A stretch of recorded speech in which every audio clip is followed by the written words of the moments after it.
Un piquet de grève qui ne faiblit pas. Depuis ce lundi, ces ouvriers bloquent l'accès de la filiale Grid Solutions de General Electric à Villeurbanne avec des pneus et des bras zéro. Ils s'opposent à la suppression de 630 emplois au total sur les 5 sites du groupe en France. Le groupe américain projette de délocaliser la production en Chine et en Italie pour des raisons économiques. Un motif qui ne tient pas selon les salariés et les syndicats.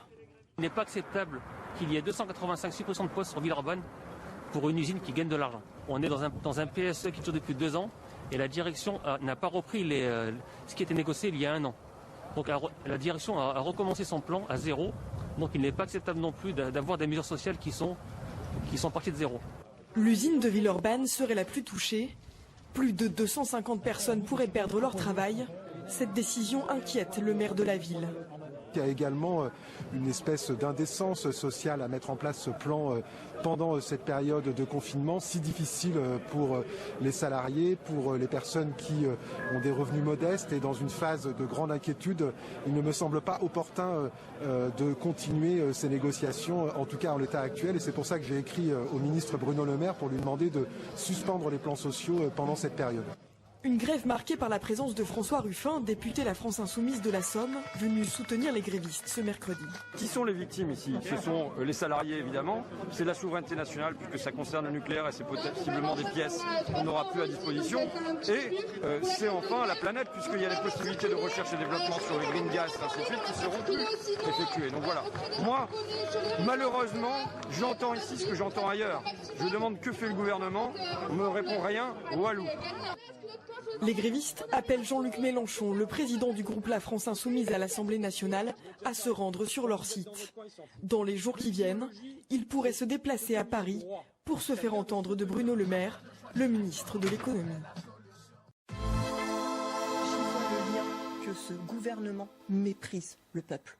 Il le méprise. On ne négocie pas avec des balles de LBD, monsieur. Et on ne négocie pas en insultant en permanence ceux qui protestent et ceux qui manifestent. Paris, cher monsieur. Parce que vous dites que ce gilet jaune a saccagé. À monsieur Lucas, dites-le. Non. Est-ce que vous condamnez la violence? Est-ce que vous condamnez la violence? La violence, quelle qu'elle soit, je la condamnerai toujours. Est-ce que vous apportez votre soutien aujourd'hui à Manu, à ce jeune homme? Je suis en train de répondre à monsieur Lucas. Non, répondez à ma question. En l'occurrence, je n'ai pas les éléments de l'enquête. Quand on a un État qui répond par la force et qui n'a que le mot brutalité, répression, réprimande, amende, tout ce que vous voulez, mais jamais à l'écoute. Ne vous étonnez pas que plus personne ne veuille venir à vos tables de négociation parce que vous ne négociez rien en fait. Vous ne faites que du blabla, vous ne faites que des grands débats. Vous n'avez jamais eu envie d'un début de dialogue avec nous. Tout ce que vous voulez, c'est faire passer vos réformes coûte que coûte et on sait très bien que derrière les perdants, ça sera les 99% à qui vous ne faites jamais la place. On observe que la plupart des gens qui meurent du Covid maintenant sont des gens qui ont plus de 80 ans et beaucoup de comorbidités. Il est vraiment exceptionnel d'avoir des gens de moins de 60 ans qui meurent du Covid. Je ne dis pas que ça n'arrive pas, mais c'est infime. Tous les patients porteurs d'une PCR Covid positive ne meurent pas du Covid. Il y a certains qui meurent d'autres pathologies et qui sont testés Covid positifs et qui sont donc considérés comme étant morts du Covid, mais qui ne meurent pas du Covid. Il y a des gens qui sont en bout de course, qui ont une espérance de vie de quelques mois, qui font des pneumonies bactériennes, qui font des insuffisances rénales, des infections urinaires, et qui sont Covid positifs et qui meurent. Et quand ils sont morts, on les comptabilise comme patients morts du Covid. Mais ces patients-là ne sont pas morts du Covid. Le problème, c'est que quand on remplit un certificat médical, on est obligé de... Voilà, on va mettre au début les causes immédiates de la mort, on va mettre pneumonie, par exemple. Pneumonie. Et après, si c'est un patient qui a une monodéfaillance pulmonaire avec un syndrome de détresse respiratoire aiguë due au Covid, on mettra première cause pneumonie, seconde cause infection à Covid. Et là, ce sera une vraie mort du Covid, il n'y aura pas de problème. Mais on peut aussi mettre pneumonie, donc première cause, pneumonie bactérienne en deuxième cause, trouble à la déglutition en troisième cause, accident vasculaire cérébral en quatrième, mais il se trouve que ce patient va avoir une PCR positive au Covid, donc il y a un petit paragraphe plus loin, on va mettre cause favorisante, et là on va rajouter infection au Covid. Ce patient-là ne sera pas mort du Covid, mais il sera comptabilisé comme mort du Covid. Et ça, nous, on n'y peut rien. On est obligé de remplir un certificat, d'énoncer les faits. C'est pas nous qui gérons ça. Dans ce cas-là, dans mon quotidien, je n'arrive pas à trouver l'explication de plus de 500 morts par jour en France. Je ne comprends pas.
Merci de répondre à nos questions sur RT France. Gérald Darmanin reçoit donc les représentants de journalistes à partir de 17h30.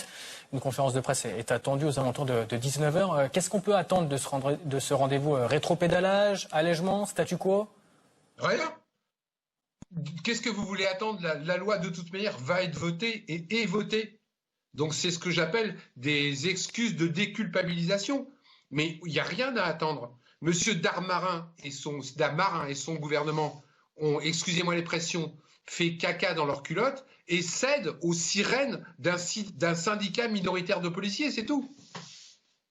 Alors du coup, selon vous, c'est une réunion pour rien? Mais non, comme d'habitude.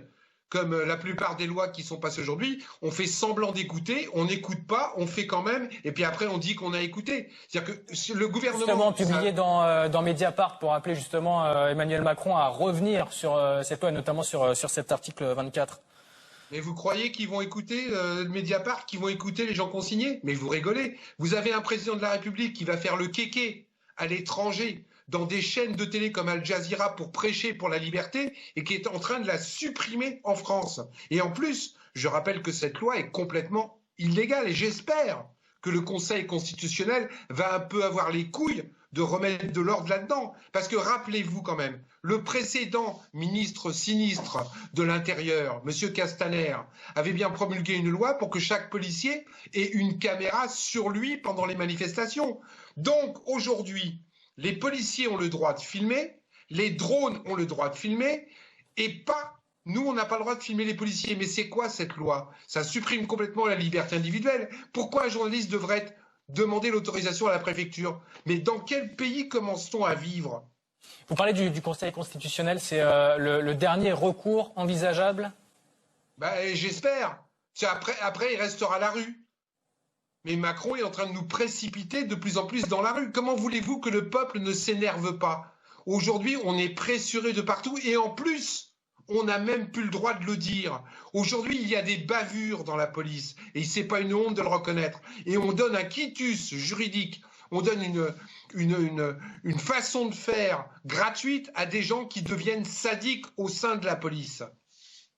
La Commission européenne, je cite, se réserve le droit d'examiner la législation finale afin de vérifier sa conformité avec le droit de l'Union européenne.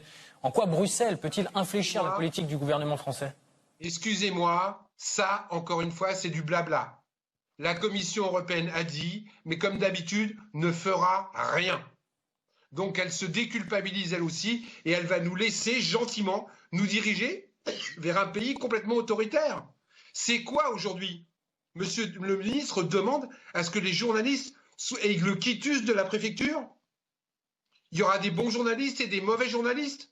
Mais c'est quoi ce pays des droits de l'homme? C'est quoi ce pays dont le kéké, je parlais tout à l'heure, est en train de vanter la liberté et la défense de la liberté à l'étranger, mais pas dans son pays? Je dis simplement que c'est une honte. Vous parlez de dérive autoritaire. Nous allons tranquillement vers un État autoritaire selon la sémantique de la députée LREM Nathalie Sarl. Elle a répondu tout à l'heure à nos confrères de France Bleu. Début de fronde au sein de la majorité au Palais Bourbon. On le rappelle, il y a déjà eu une scission à l'Assemblée nationale du parti présidentiel avec la création du groupe Écologie, Démocratie et Solidarité, même si ce groupe a disparu en octobre faute d'un effectif suffisant. Mais j'espère bien qu'il y a quand même quelques députés qui vont se réveiller, qui vont se rendre compte qu'ils sont manipulés, qu'ils sont dans un espèce de gouvernement qui prêche des choses et fait le contraire. Je rappelle que depuis le début du mandat de M. Macron, on n'a pas arrêté de couper dans les libertés. La loi sur les fake news, la loi sur la sécurité, il y a plein de lois qui sont passées pour mieux verrouiller les gens. C'est une honte. Merci. J'espère que le peuple va se réveiller. Merci Philippe. Ministres, collègues, finalement, la Macronie, c'est le plus grand cabaret du monde. Le magicien commence son numéro, 10 millions de pauvres gènent dans la 6e économie la plus riche au monde. Abracadabra, vous faites disparaître l'Observatoire national de la pauvreté, 5 € d'APL en moins et hop, plus de problème. De toute façon, les pauvres n'existent pas. La preuve, vous n'en avez jamais croisé de votre vie. C'est au tour de Madame Irma de faire son entrée. Un étudiant s'immole pour dénoncer la précarité. Les troubles psychologiques ont augmenté de 21% avec le confinement, en particulier chez les plus jeunes. Je vois un numéro vert, fermé les soirs et les week-ends, évidemment. Place à l'illusionniste. Les violences policières secouent le pays. Paf, une loi sécurité globale. Plus d'images, plus de répression policière. Rien de plus simple. Attention, le clou du spectacle. Applaudissez le contorsionniste. En pleine pandémie, Emmanuel Macron nous a dit « La santé n'a pas de prix. Le gouvernement mobilisera tous les moyens financiers nécessaires pour sauver des vies, quoi qu'il en coûte. Mais pour ne pas qu'il perde son titre de président des riches, vous nous proposez de voter 800 millions d'euros d'économies pour l'hôpital public. Et enfin, le numéro comique. Vous n'avez rien fait pour endiguer la deuxième vague. L'hôpital public est détruit et les soignants à bout de souffle. Tadam, le Premier ministre n'a qu'à visiter un hôpital pour être proche du terrain et hop, vous confinez les syndicalistes de l'hôpital de Brest dans leurs locaux, gardés par des policiers et un agent de sécurité de Matignon. Comme ça, personne ne dira de choses désagréables. Vous êtes les génies des tours de passe-passe. Malheureusement, quand la soirée se finit, le cabaret ferme, mais les problèmes sont toujours là. Arrêtez votre cirque. La situation sanitaire mérite mieux que votre enfumage. Plus de 7500 lits fermés depuis 2017, 13 hôpitaux continuent à en supprimer. Monsieur le ministre, nous voulons des moyens. Recrutement de soignants, équipement en lit, gratuité des masques et pôle public du médicament. Nous voterons évidemment pour cette motion de rejet.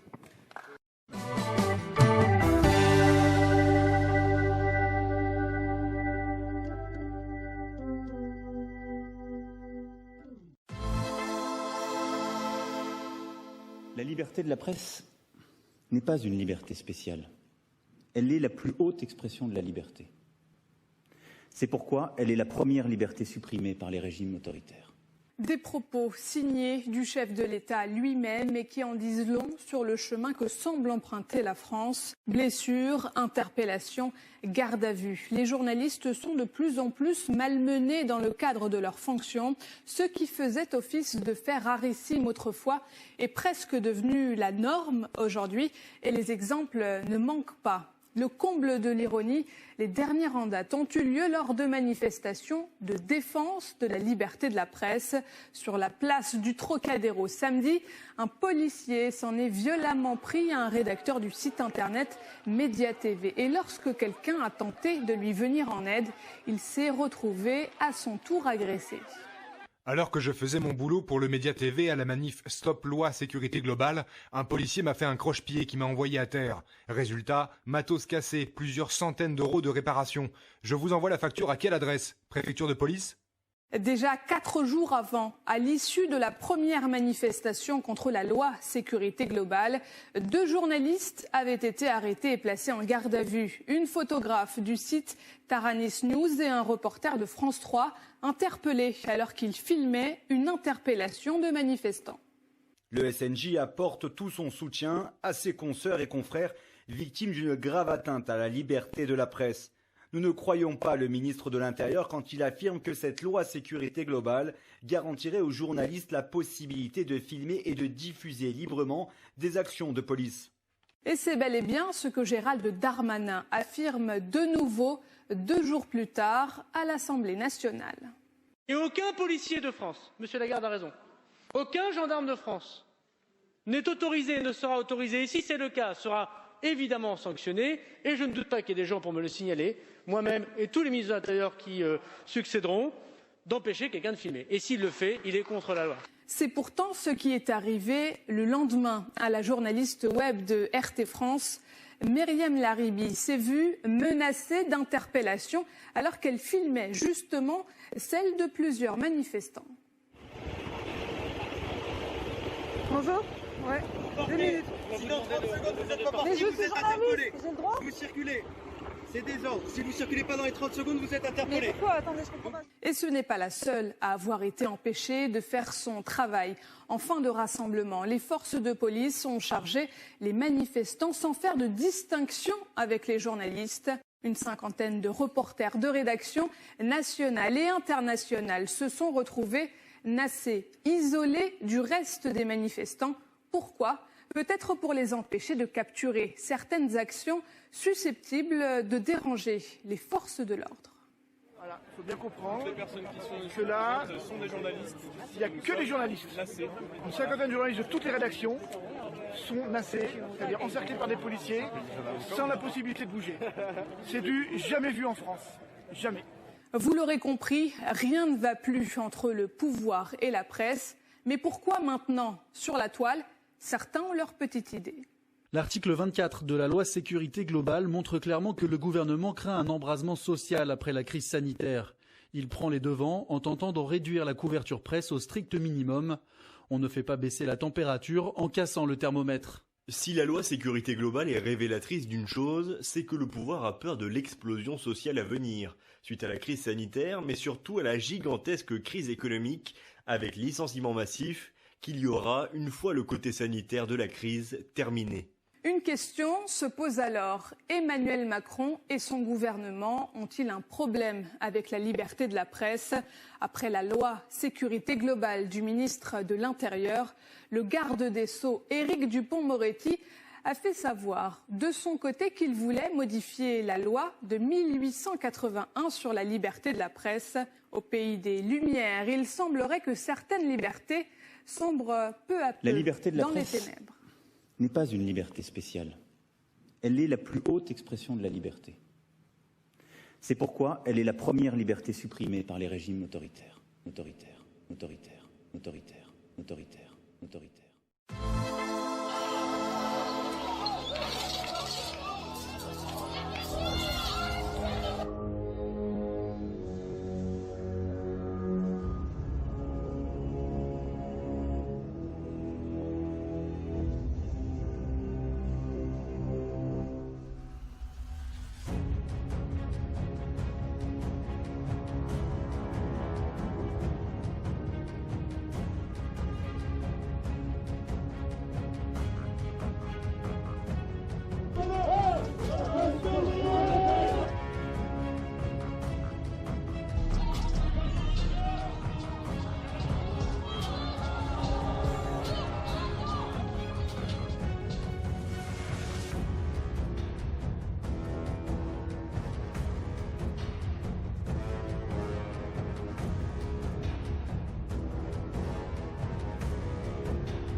Bravo, c'est ça la France. Vous allez laisser les gens mourir.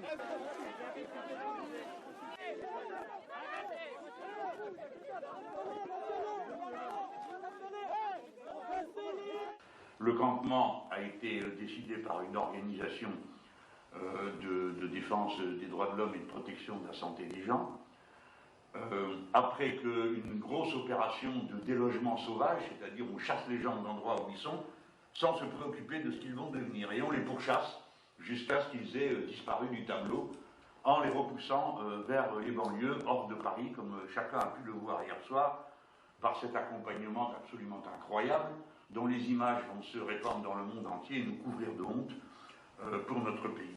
Ce sont les images, et grâce aux images, hélas, à cause des images, que notre pays va être abaissé et humilié aux yeux du monde, parce que qui que l'on soit, quelles que soient ses opinions politiques, quelle que soit l'idée qu'on se fait de la question de l'immigration, je pense qu'il n'y a pas une personne qui trouve normal de traiter de cette manière-là de pauvres diables sans aucun moyen de résistance, d'aucune sorte, de les molester comme cela a été fait, de les rouer de coups